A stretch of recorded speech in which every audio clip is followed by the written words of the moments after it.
Today, please allow me to share a revelation with you. The scripture that God used to teach me something very important in my life is Romans 8:14.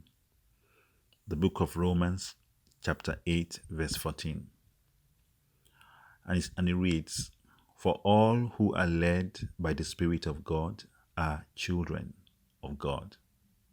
I'll read that again.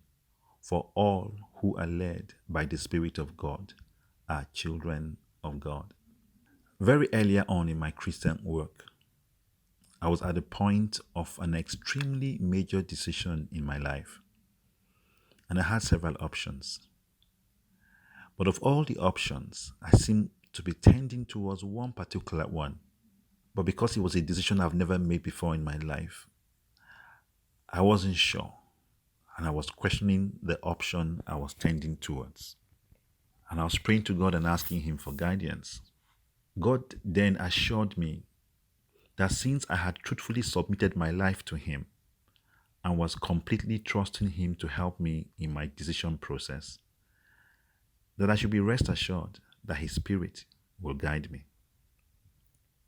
As a good father, He doesn't leave us without counsel, without help, without guidance.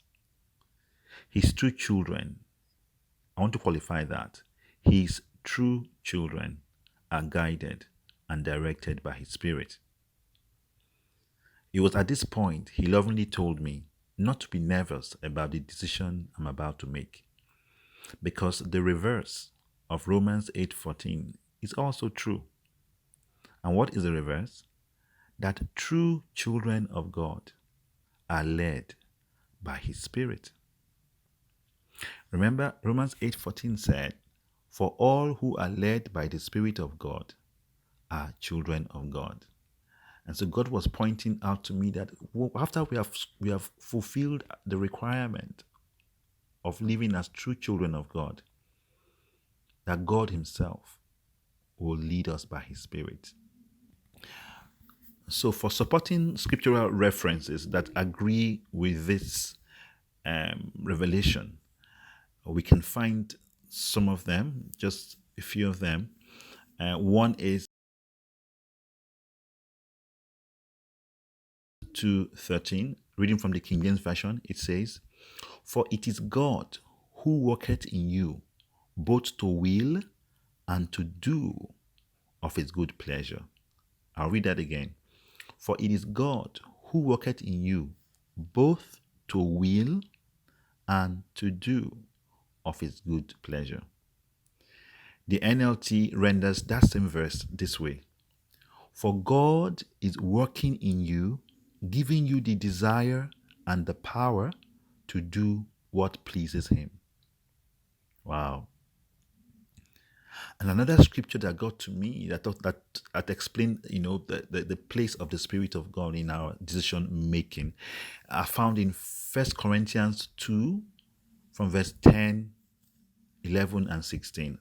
I just took three verses. It's from 10 to 16 actually, but let me read 10, 11, and 16 to you. 1 Corinthians 2 verse 10 says, "But God hath revealed unto us by His Spirit, for the Spirit searcheth all things, yea, the deep things of God."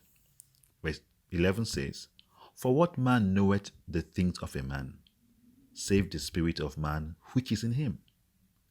Even so, the things of God knoweth no man, but the Spirit of God." And verse 16 says, "For who hath known the mind of the Lord, that He may instruct him?" And concludes, "But we have the mind of Christ." But we have the mind of Christ. And I do believe that those who have the mind of Christ are the true children of God. I pray this helps somebody to be rest assured that as long as they are living like true children of God, God's Spirit will guide them.